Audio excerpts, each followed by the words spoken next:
Today on Ag News Daily. Safety is not expensive. Not doing safety is very expensive. So that's my another analogy to get through to not only the farmers, but the reason we focus on farms is because we don't have a regulatory authority on farms like we do in commercial occupancies, at least in most states. Wisconsin, we do not. Welcome back to the weekly edition of the Ag News Daily Show. It's an exciting kickoff to the beginning of the year, and we're almost to trade show season. You're going to be on the road a lot, so folks are going to miss you maybe by the end of that stint, do you think? Or come see me, one way or the other. That's true. We aren't going to miss these temperatures that we're having, or we will, because the Midwest has stayed abnormally warm the last few days, with temps in the 50s, 60s, and even some areas in the 70s. We'll see more cold air move in this weekend and a brief round of lake effect snow in those areas. Meanwhile, drought continues to worsen in the southern plains, the Delta, the Mid-South regions. Many climate districts in Nebraska, Kansas, Oklahoma, Texas, Missouri, Arkansas, and Mississippi have recorded the driest year-end on record for the last 45 days, dating back to 1893. The Mississippi River in Memphis is running about 3 feet below the low stage, a stark contrast to early January last year where it was 12 feet above. Winter wheat in the Central Plains is also seeing one of the warmest starts to a winter on record. So a lot of warm temperature and not moisture where it needs to be. Well, Tanner, thanks for taking us through news for today. We're going to jump into our first headline here, looking at new dietary guidelines, as agricultural groups from across the nation are reacting mostly positively to the new 2025 through 2030 dietary guidelines for Americans from the U.S. Health and Human Services and the Department of Agriculture jointly. The new guidelines nearly doubled recommended protein intake and emphasize whole, nutrient-dense foods. Beef, pork, dairy, and potato groups praised the shift, saying it recognizes the role of animal proteins, full dairy fat, and vegetables in a healthy diet. While federal officials say the guidelines mark a reset in nutrition policy with a simple message to eat real food. The guidelines encourage protein at every meal, full-fat dairy with no added sugars, whole fruits and vegetables, healthy fats, whole grains, and fewer refined carbs and highly processed foods. Most ag groups welcomed the changes, though the American Soybean Association supported the inclusion of plant-based proteins as well, while raising concerns about soybean oil not being labeled as heart healthy. And I don't know if you've seen a picture of it, Tanner, but they've completely redone how the old pyramid was, where you had kind of hierarchy. It's all just kind of jumbled together now. I have not seen this, but I should go out and take a look. Well, maybe that'll help the farm economy. It is projected to stabilize in 26. Ag economists say the slide of the U.S. farm economy may level off coming into the new year, but a full recovery is not expected. AgWeb reported in their report that cites December Ag Economist Monthly Monitor showing improving sentiment but continued challenges, especially for now crop producers, with economists expressing cautious optimism rather than expectations of strong rebound. More than half of those surveyed said conditions are better than a month ago, though views are mixed compared to last year. Looking ahead, nearly half expect conditions to remain unchanged over the next year, while just over one-third anticipate improvement, and a smaller share see the farm economy weakening further. So it is a positive trend to see the doubters group getting much smaller. So we'll continue to watch to see if that comes to fruition. Well, to continue on that headline front, we also saw the December Ag Economy Barometer showed farmer sentiment slipped slightly in December on that report.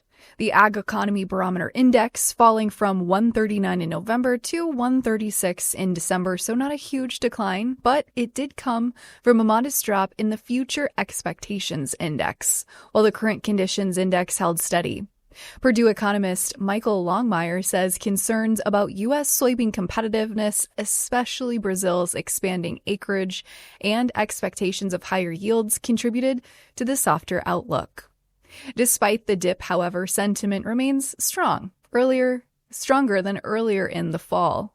The Financial Performance Index sits now at 94, indicating farmers expect next year's financial situation, or 2026, to be similar to last year. The Farm Capital Investment Index rose slightly to 58, though 60% of producers still say it's a bad time to make major investments. Longmire notes fewer livestock producers see now as a good time to invest as well, reflecting recent softness in the beef prices, which I think calls into a question, Tanner. Are we finally at the end of this train here for beef prices? I don't know. The first headline says we're supposed to eat more protein. That's true. Maybe we got another peak in the mountain. Well, the clean fuels industry built strong momentum in 2025. This was driven by record policy targets, new engine capabilities, and proven performance that set the stage for possible continued growth in 2026. The Clean Fuels Alliance America CEO, Donald Regan, says that biodiesel and renewable diesel are taking a leadership role in the U.S. transportation area, noting the EPA's proposal of a 5.61 billion gallon biomass-based diesel volume for 2026, the first time the renewable fuel standard targets fully reflect industry production capacity and U.S.-grown feedstocks. So big push for big production. What about ethanol? Well, ethanol use topped 11% of the nation's gasoline for the first time ever back in October, according to new data from the Energy Department released here within the last few days.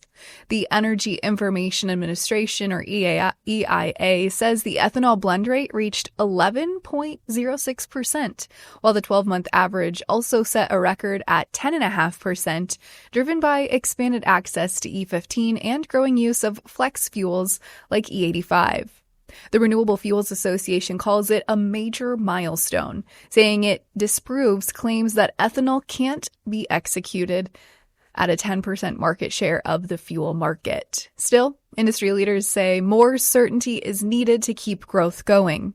They point to the need for a permanent legislative fix to allow year-round E15 sales nationwide, rather than simply relying on temporary summer waivers. And the industry is hopeful that the upcoming budget legislation will include such language. So that is what the story peaked to be here in 2025 as we head into 2026 for the ethanol front. Tanner, but what's ahead for the beef market? Yeah, let's dive a little deeper into your earlier question. When we look at the year in review, cattle prices hit historic highs in 2025, with feeder cattle riding from the mid $2.60s to nearly $3.80 by early summer, adding $125 to $130 to 800-pound steer, recapped by Rob Rodenberger of Stockman Livestock Auction in Oklahoma. He noted that cow-calf producers were the biggest winners, while stocker operations still made money but faced tighter margins due to higher calf costs. When we look out into 2026, Rodenberger expects strong fundamentals, tight cattle supplies, and heavier finished weights to support another possible positive year that will hit for the market in 2026. So we'll see if that comes to fruition. Interesting, though, that livestock producers are pulling back on making still big capital investments. Definitely something we need to dig in a little further to, but keeping on the cattle front, New World screwworm has been confirmed roughly 200 miles south of the U.S.-Mexico border, happening in late December, marking it the northernmost detection so far. Mexico's Animal Health Agency says the latest case was found in a young calf, and the detection comes as Mexico reports 492 active cases of screwworm, down from about 1,145 a month prior. Texas Ag Commissioner Sid Miller says detections this close to the border highlight the serious threat this pest poses, though he believes the recent case is isolated and says sterile fly releases remain the key tool for full eradication. State and federal officials also say early detection and rapid reporting are the best defense against the pest, and the USDA continues to provide updates at screwworm.gov. That's an interesting website address to own. It is. But when we look at the U.S. poultry production, for a year in review there, the production for 2025 finished on a strong note, Broiler production in December was up about 4% from 2024, while turkey production rose 8.4% for the month, reflecting higher turkey prices as well. For the full year, broiler meat production increased 3.5%, but turkey production fell roughly 122 million pounds. According to Texas A&M Extension economist David Anderson, he told Brownfield chicken prices and the outlooks on those prices remain uncertain, with wholesale prices dropping after a period of highs. Though low feed costs could support continued production, he also noted that highly pathogenic avian influenza remains a major factor, especially limiting turkey production, with outbreaks late in the year showing the disease is likely to remain a long-term challenge for all those in the poultry industry. Well, let's switch tracks and talk crops, as we saw a new tool released for crop input decisions. Nutrien this week launched a new input planning calculator to help farmers understand the full costs of crop production. Senior agronomist Lyle Cowell says the tool, available at nutrieneconomics.com, that's with an E and a K, lets producers enter their own farm data to track not just seed, fertilizer, and pesticide costs, but also machinery, fuel, labor, insurance, and land expenses, with the goal to help protect profit margins. Cowell adds that this calculator is also valuable for crop advisors guiding farmers toward the most profitable decisions. The economics site offers additional resources, including tools for dry fertilizer rates, ammonia application, and weather-based growing degree day tracking, GDUs, giving producers a full suite to optimize operations and ROI. Now, why put a K there? Is the K silent on Nutrien? Oh, there is what? Okay, that took me a second to follow all that. Yes, there is a K. Economics. Economics with a K. Let's switch to talk about China and soybeans. China's state-run Bayer recently purchased 10 U.S. soybean cargoes totaling nearly 600,000 metric tons for shipment between March and May, right in the middle of Brazil's peak export season. That brings China's total U.S. soybean purchases for 2025 close to 8.5 to 10 million tons, or about 80% of the 12 million tons it was pledged to buy by February 28. Iowa State economist Chad Hart says discrepancies in reported numbers from 0 to 7 million tons reflect timing differences between the Chinese custom data, USDA's weekly export sales, and daily reporting, but all figures are expected to align in the coming weeks. Hart also added that market reaction has been muted, as much of the rally occurred on rumors before the actual purchases happened, with traders now focused on Brazil and Argentina, where growing supplies are expected to keep global soybean prices in check. I'm glad I got to say Chad's name instead of the Chinese buyer's name.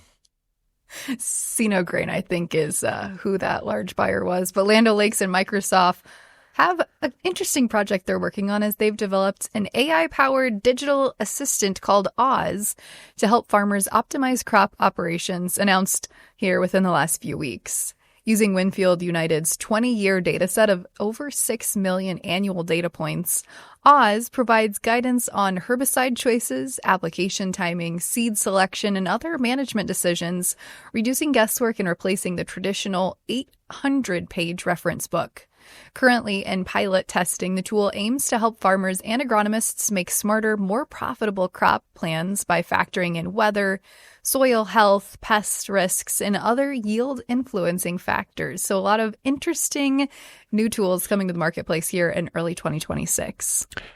We also still are staying focused on farm safety. It is a top priority. So today we are going to talk about the challenges and rewards of serving as a rural firefighter. Joining us is Jerry Miner, chief of the Pittsville, Wisconsin Fire Company, who will also share insights and resources from the National Farm Medicine Center. So let's dive into that interview for today. Well, I'm excited to be sitting down with Jerry Miner, the chief of the Pittsville Fire Company, to talk farm safety, amongst other things. Jerry, thank you for being with us today. Thank you for having us here. So, Jerry, I'm curious, how does one become the chief of a fire company? Well, in my case, I've been doing this for 47 years, so I've just worked my way up the ranks. I didn't know anybody in particular to get the job. It's been a long process, but I became the chief of the department back in 2001. So I've been the chief for that period of time, and again, I worked my way up through the ranks, which is what a lot of folks do. Absolutely. A wonderful and tenured career, I'm sure, and we can talk more about that as well. But I want to get a little into here the National Farm Medicine Center. You have a very close partnership with them. How did that come about? Well, back in 1981, when they opened their doors, we had a phone call from the medical director that we had at the time, and that was Dr. Dean Stuland. Dr. Stuland and Dr. Emanuel were just getting involved with emergency services in Marshfield, and the farm center was opening up. And they came to us and said, what training is out there for new firefighters, new EMTs, as it relates to ag safety and ag response? And my answer was nothing. There's not one bit of things. Back then, there were some very basic programs that were starting in New York State, and some programs that were starting in Iowa. But most of that stuff dealt with vehicle crashes. And the farm side of things, the numbers were there to support. We need to do prevention, and we need to train firefighters how to respond to incidents on a farm. Because, again, it didn't exist. So that's how we got involved. We developed an ag rescue program where we brought in 100 fire and EMS people every session, and we taught them 5 different topics. And the topics were related to what is killing our farmers and what things can firefighters get in trouble with if they respond to a farm. Back in those days, we had more firefighters, especially in the volunteer service. When in Wisconsin, right now we're at 83% of the departments are volunteer. Back then, the number was over 90%. But I had more firefighters that worked on farms. Today, I don't have that, and a lot of departments do not have that. So that's how the program actually started. And since then, our partnership with the Farm Center has just grown and grown. They're a great partner to have. They're in my neighborhood, so to speak, which makes it very convenient. And we have done, I can't begin to tell you how many different programs, from Farm Technology Days stuff to they support our ag training programs where we teach fire and EMS how to respond to these incidents, to all of the safety stuff that they do to prevent those, and we don't call them accidents anymore, we prevent those incidents from happening.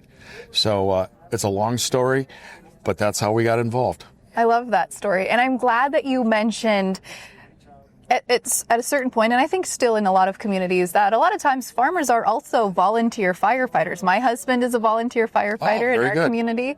He's very passionate about that. And so I think that presents an interesting and different lens when you are going on call and you're a farmer. How do you train folks like that who might think they know it all, or they have a different perception from a firefighter like you who's done this as a career? Well, they have a lot of information that we need to glean from them. A new piece of equipment comes out that we have not seen before, but they have. And they've been working with a piece of equipment that they know the little things about it that we may not know. So tell us about this new chopper that you have, and how do you get in here? Tearing apart farm equipment is not the preferred route. Number one, no matter who builds it, it's built tough. In comparison to the automobiles that we deal with almost on a weekly basis, crashes, etc., cars are not that difficult to do extrication on. But a piece of farm equipment becomes a nuts and bolts approach. I wouldn't have thought about that. So it's like, okay, I need to bring the toolbox, because the jaws of life tool, whatever hydraulic rescue tool you're using, may not handle that big piece of farm equipment. So from the guys and gals that are working on the farms and their mechanics, they have that background that we need to pull information from. I don't look at them as a know-it-all by any means. They have a different approach sometimes because they work on that side of the business. So money is extremely important. And they know ways to cut corners on things that I look at and say, well, maybe that's not a good idea. We don't want to get critical of what they do, because I understand, that you got 500 acres of hay down and it's supposed to rain the next 3 days. So we're going to be out there long hours. We get tired. Shortcuts happen. And that's how people get in trouble. Yeah, and I should correct myself. I didn't mean to position it as know-it-alls, but just they have a different set of experiences and frameworks than what you would. Rural firefighters relate to fire departments, I think, fairly well. We were involved with it wasn't really a study. It was a sampling of farmers as to who do you trust. And the first two that came out of that question was other farmers and my family. The third group that they trust the most is their local fire department, which was, I thought, an amazing find. I had never considered that a question before. And that means a great deal. We relate on a small town way. There is nothing like it. So I think we have a lot of the same family-related problems. We grow up in the same areas, and we want to keep our areas safe. Statistically, and I don't know what the numbers are, in a volunteer system or larger, if we lose a firefighter into that community, or we lose a farmer, the loss is the same. There is a ripple effect that goes out from that incident. And quite often, you will find that farm is probably not going to be here in 2 or 3 years. Quite often, the person that got injured may be the owner, the person that runs the equipment. Sometimes we find the person that knows the most about that equipment is the one stuck in it. And we do take direction from them. So if we lose a firefighter in that same community, chances of that chief being there in a year to two is about 50%. That comparison to me it's amazing, it's scary, but it's identical. Yeah, how powerful that farmers and firefighters are so impactful to our rural communities. I'm glad you shared that with us. And it's not something that we created. It's just something that's there. Yeah. It really is. Absolutely. We talk about the brotherhood of firefighters. It's the same way with farmers. So when you think about some of the specialized trainings and programs that you've launched throughout, I assume nationally, how does that work being located in Wisconsin? Do you work across the country with other firefighters and local communities to help with these trainings and programs? We will work with anybody pretty much anywhere. The RF- program is the newest thing that's out there. And I believe, when I checked last night, we've been in 18 states and we've been in Canada. So we'll go pretty much anywhere. The next newest thing with RF-, which stands for Rural Firefighters Delivering Ag, Safety, and Health. And I can explain it further, but that program is now available online for free for any fire department or any farming community that wants to look at it. So we'll go wherever we need to go to promote safety. So the goal behind these programs and RF- was really to help train and ensure that all fire departments who work within a rural community or setting know how to properly respond. Is that a good summary? That's a very good summary. Okay. And it's not just the fire departments. Part of the RF- program puts the fire department and the farmer on the same page. And another thing that we can provide to that farm community is part of the RF- program is a hazard analysis tool, where if they will allow it, And we don't report these findings to any regulatory authority. We don't call your insurance company or any of that. It's between the farmer and the fire department. We can look at your equipment and tell you, I think you should probably put a shield back on there, and your tractor needs rollover protection. We have some avenues that they can go to find funding for that type of thing, and we want to prevent the accident from happening. It's not going to put us out of business. It never has happened. Fire prevention is something we do on a daily basis. Injury prevention, in the case of the farm, is something we need to do on a daily basis, especially when farming is a big part of our jurisdiction. And as we think about end of the year, beginning of the year, it's a time for resetting. A lot of farms are slowing down for the winter.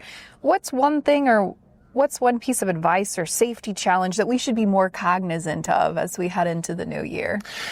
Well, this time of year, we should be doing heavy-duty maintenance on all of our harvesting equipment. Most of it's coming in out of the field. So it's time to do maintenance and get stuff back to where it should be. Grain bin issues are huge in the Midwest.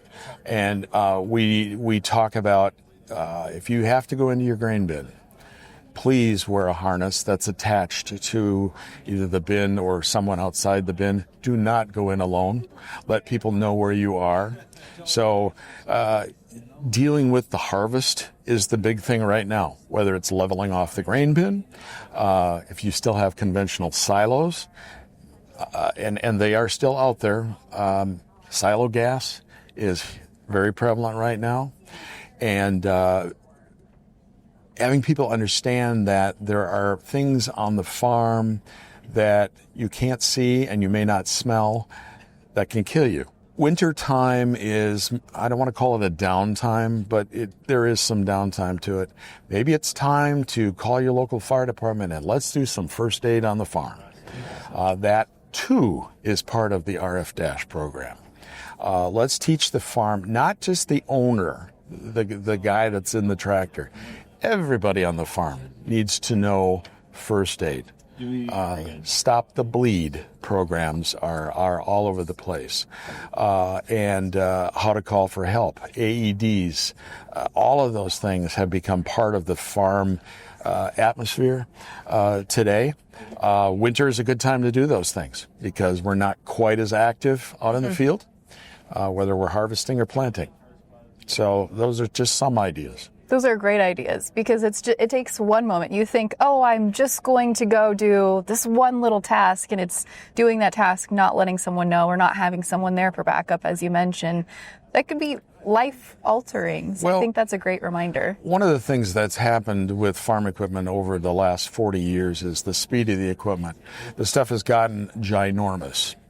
And the speed of the equipment, for example, in harvesting equipment, an old corn picker,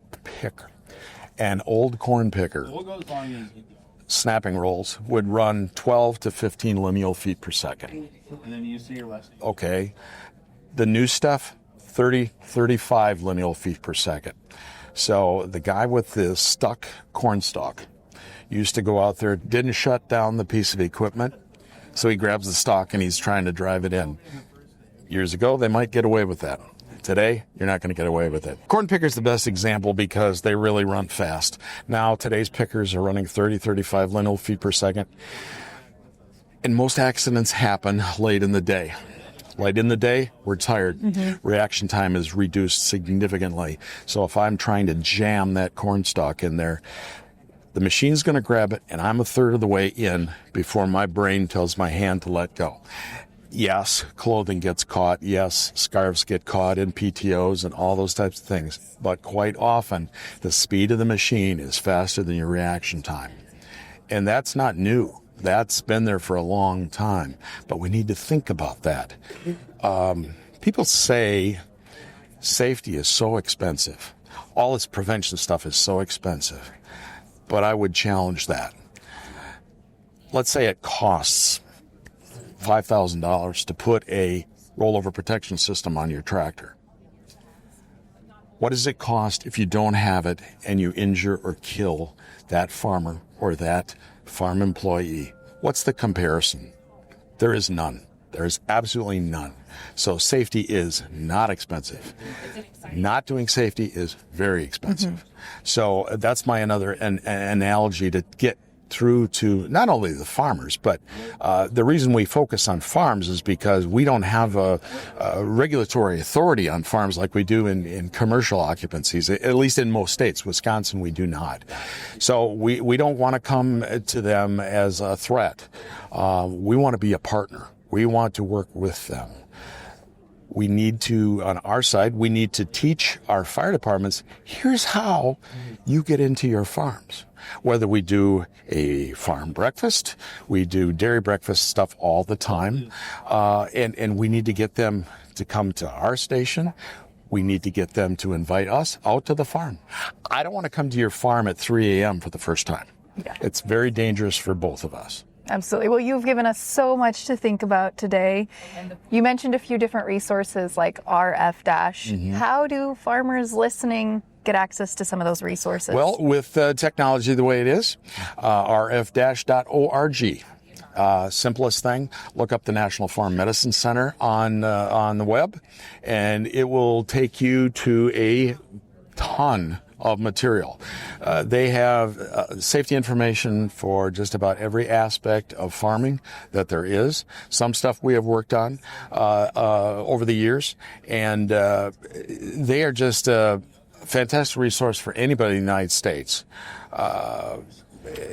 Wisconsin, we are fortunate to have them there. They're our neighbor. And quite frankly, a lot of people don't know about that.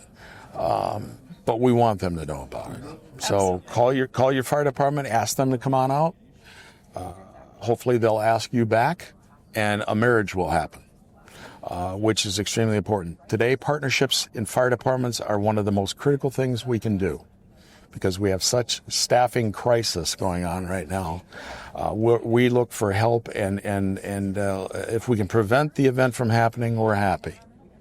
Wonderful. Thank you again so much for joining us. Appreciate it. You're welcome. Tanner, it was really fun to sit down with Jerry, a veteran in the fire field, and I think a lot of our listeners probably can respect that, being probably volunteer firefighters themselves.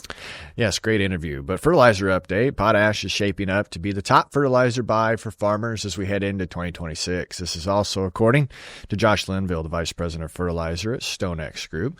Linville says potash offers are strong value compared to the current grain prices, and its recent addition to the critical minerals list should bring added market stability. With some new mines under discussion, potash stands out as the only fertilizer currently priced in the normal range as the new year begins.